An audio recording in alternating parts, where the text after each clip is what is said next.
Bismillahirrahmanirrahim. Assalamualaikum warahmatullahi wabarakatuh. Waalaikumsalam warahmatullahi wabarakatuh.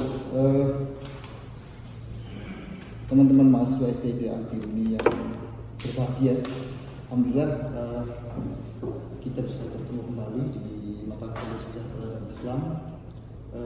Kali ini kita akan membahas tema yang ke-14 yang sudah kita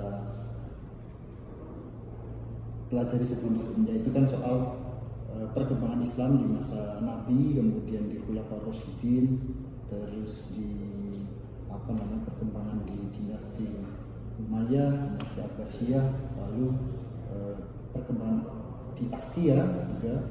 Hari ini kita mengerucut kemudian bagaimana perkembangan Islam di Nusantara atau di Indonesia.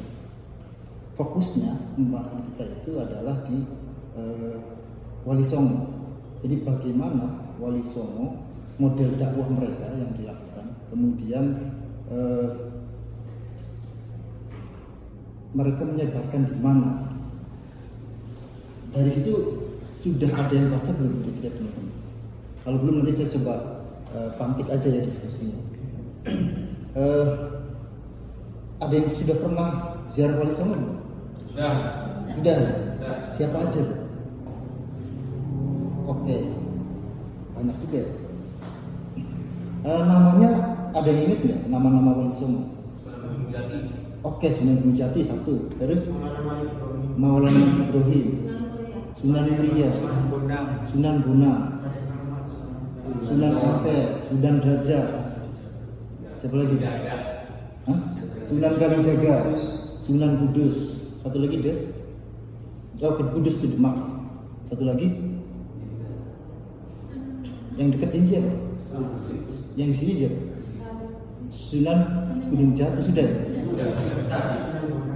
Sunan Derajat, Sunan Ampel, satu lagi Sunan Gresik. Jadi bicara soal Wali Songo, teman-teman juga mungkin di SMA sudah pernah diberikan informasi soal bagaimana Islam masuk ke Indonesia. Kapan Islam masuk ke Indonesia? Ada berapa teori yang disampaikan oleh ilmuwan, sejarawan berkenaan dengan Islam masuk ke Indonesia. Kira-kira ada berapa? Ada jalur perdagangan. Oke, jalur perdagangan itu ada Cina, Persia, apa lagi? Ada Arab, ada Gujarat, India, dan empat. Dari teori-teori itu, saya ingin menyampaikan hasil bacaan misalnya yang disampaikan oleh Kiai Agus Sunyoto atau yang disampaikan oleh almarhum Kiai Haji Maimun Zubair, Mbah Maimun itu atau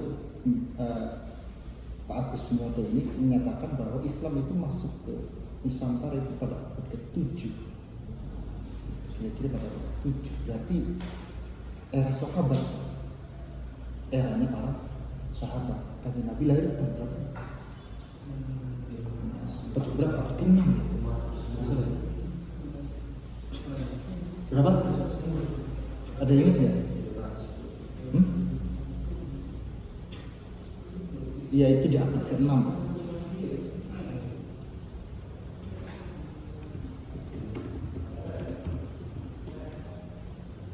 Abad ke-6 tepatnya di 571 Masehi. Jadi di abad ke-7-nya Islam masuk ke Indonesia. Jadi teorinya Mbah Maimun itu atau Kiai Maimun Zubair itu ada namanya Ashabus Safinah. Ada Ashabus Safinah. Ashabus Safinah itu mereka yang menemukan perahu. Safinah kan perahu. Mereka yang menaiki perahu. Jadi perahu yang dinaiki oleh sahabat pasca perang Siffin.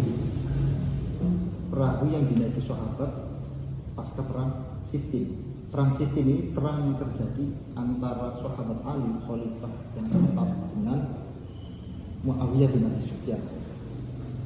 Nah, di antara pasukannya itu kemudian ada yang tidak ingin ikut konflik. ini menurut namanya tidak ingin ikut konflik, akhirnya mereka lari dari pusaran konflik dengan menaiki perahu, sampailah kemudian mereka ke Nusantara. Kalau Agus Noto perdagangan adalah jalur perdagangan. Jalur perdagangan dari abad ke-7 itu masyarakat Nusantara, kita kan daerah kepulauan itu sudah pasti transportasinya lewat laut, jadi sudah pasti menggunakan media air untuk melakukan perjalanan. Jadi nggak mungkin dekat-dekat, sudah pasti jauh karena sudah biasa naik perahu dengan jarak yang dekat. Itu melakukan. Kalau menurut Radha Pancadharma, bukan mereka yang mendatangi kita, tapi kita yang mendatangi mereka. Karena negara kepulauan yang paling banyak pulau itu hanya Indonesia. Kalau teorinya Radha Pancadharma, kita yang mendatangi mereka. Buktinya apa? Buktinya misalnya kapur barus untuk mengawetkan bumi itu ada dari mana? Dari barus, dari Nusantara. Mereka tahu dari mana? Dari orang kita yang datang ke sana berjualan rempah-rempah itu, diantara berlimpah. Jadi peradaban Nusantara itu sebenarnya sudah. Nah, kalau menurut kita balik lagi nih, Islam masuk Indonesia 7.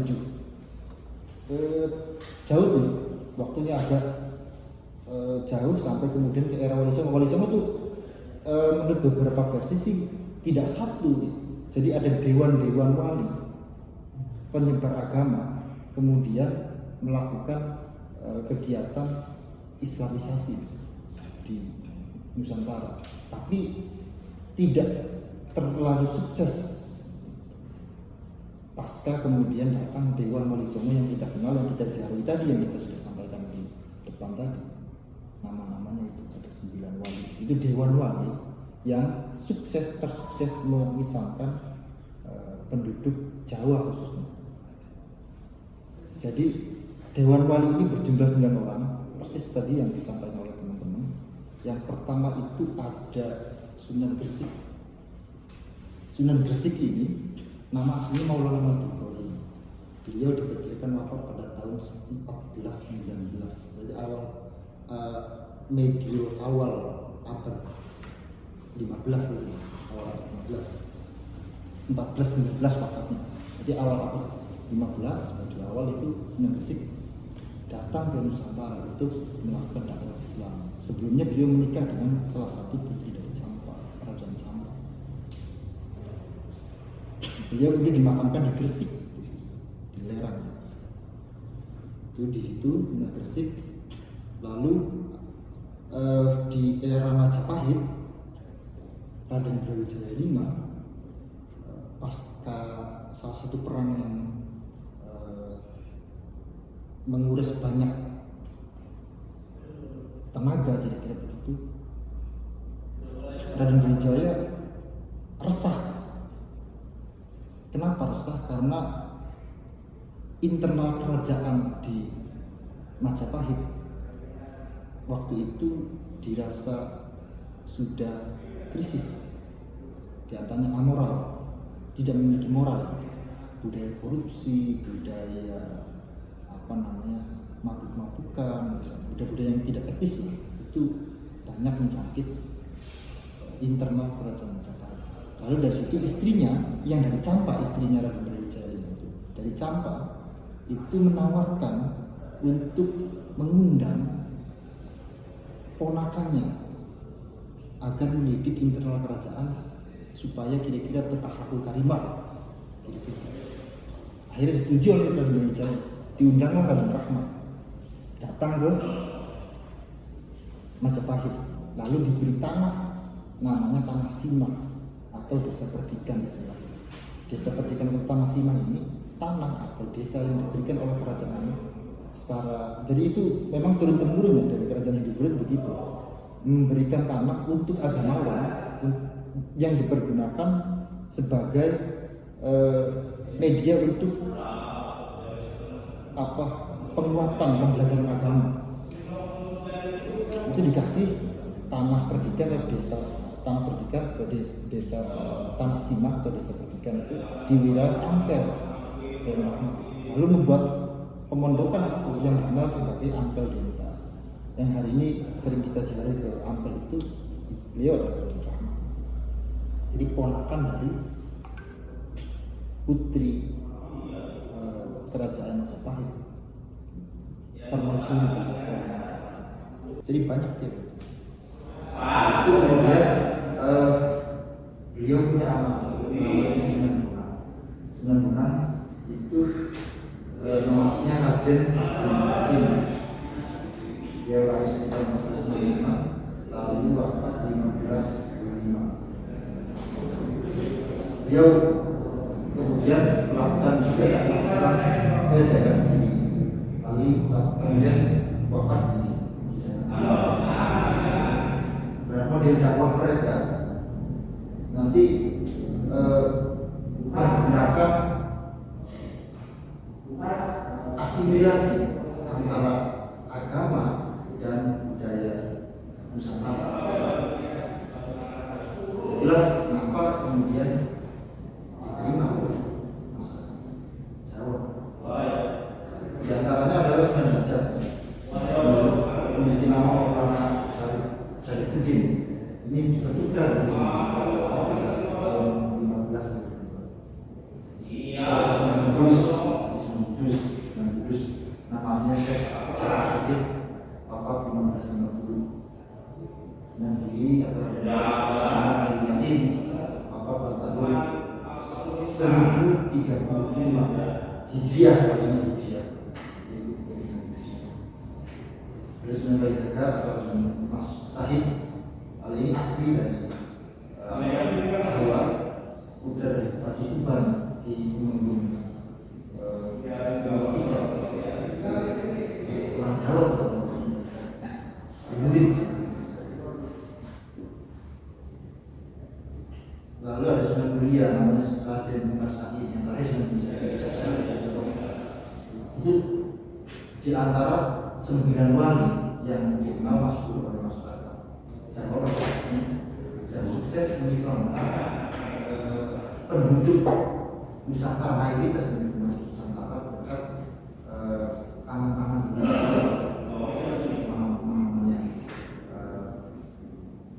tidak tertekstualis, pendekatannya manis, pendekatan manis.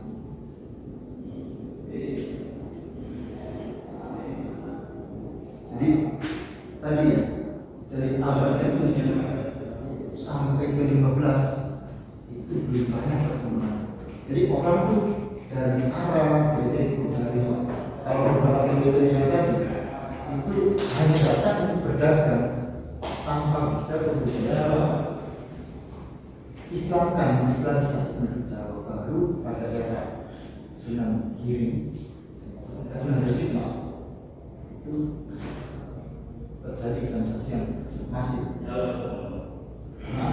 Ada dewan wanita dan itu sering terjadi diskusi. Di antaranya diskusi yang dilakukan oleh dewan wanita terkait media dakwah. Sunan Bonang misalnya menggunakan media dakwah gamelan. Gamelan ini kan di alat musik, di alat musik khas Jawa, khas Nusantara. Jadi kalian jadi menggunakan wayang media dakwahnya. Lalu ditanya oleh Sunan Ampel, ini berpotensi untuk syirik enggak? Ini berpotensi untuk mengalihkan konsentrasi orang pada musiknya atau wayangnya tanpa lagi kemudian ingat kepada Tuhan, kepada Allah. Kalau di situ dijawab bahwa ini merupakan media sarana dakwah yang paling efektif karena jarang menemukan resistensi dari masyarakat soal apa kemudian berpotensi untuk tadi ya. itu saya yakin ke depan harus akan ada orang yang bisa menjelaskan soal itu, akan ada tokoh yang akan bisa menjelaskan soal penggunaan media itu, media lokal sebagai sarana dan memahamkan masyarakat bahwa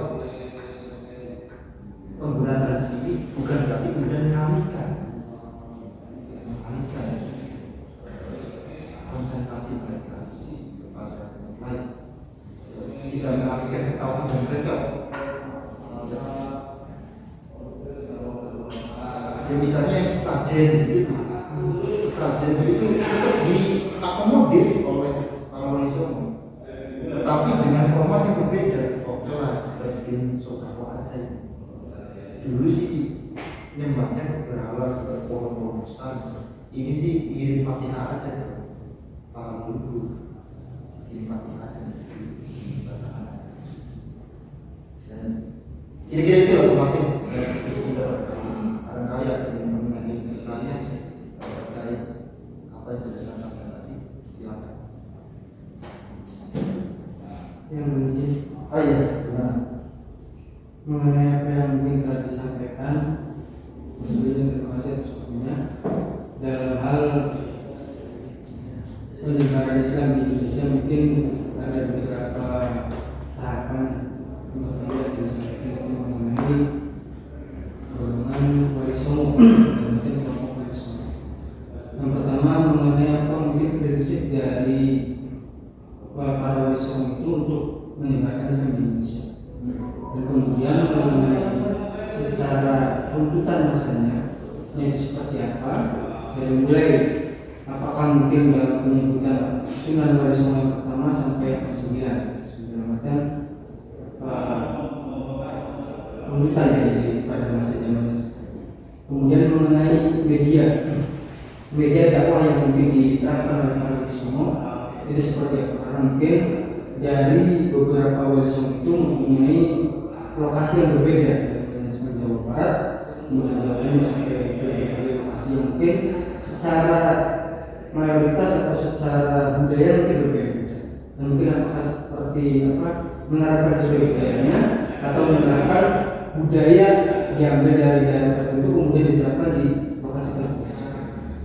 Terus yang terakhir mengenai sistem, apakah mungkin dari para wali songo itu menerapkan sistem yang mana, apakah ada sistem kerajaan atau sistem kelompok kecil. Mungkin itu yang Terima kasih. Pertanyaan bagus sekali. Sebenarnya pertanyaan periodisasi wali songo. Jadi yang terlacak Dewan Wali Songo itu di Jawa khususnya hanya wali songo yang diketahui masuk sekarang oleh Sunan kemudian oleh sejarah yang lain misalnya. Di Tenggarai ada Dewan Wali Songo sebelum Wali Songo yang kita kenalkan ini, tetapi jejaknya sudah sulit untuk dicari, untuk ditemukan karena sejarah itu tidak bicara soal peninggalan artefak.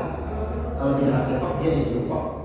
Artefak itu berarti temuan-temuan yang menguatkan bahwa tokoh itu pernah ada, entah itu istilahnya atau beliau pernah menulis atau ada murid yang pernah menulis tentang biografi tokoh atau idofak misalnya ada molimonya Sunan Ampel Sunan Jaya. Molimo coba 5 orang itu dia tidak tertulis tapi menjadi ideologi masyarakat. Ada mau mabuk, mau mandul, mau apa seterusnya yang mau 5 larangan, 5 kata itu kan terserap dalam budaya walaupun tidak tertulis. Misalnya juga di Gunung Jati ada titik tajuk dan Pak miskin misalnya. Itu nggak tertulis juga kenapa? Itu wasiatnya Sunan Gunung Jati yang menjadi cara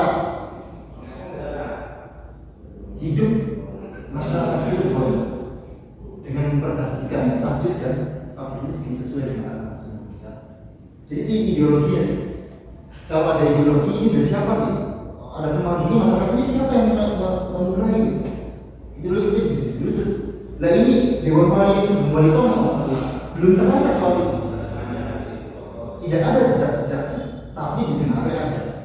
Misalnya ada kuburan yang jauh sebelum yang ditemukan Dewan Wali Songo ini lebih tua usia kuburannya. Dilihat dari deskripsi makamnya, ciri-cirinya.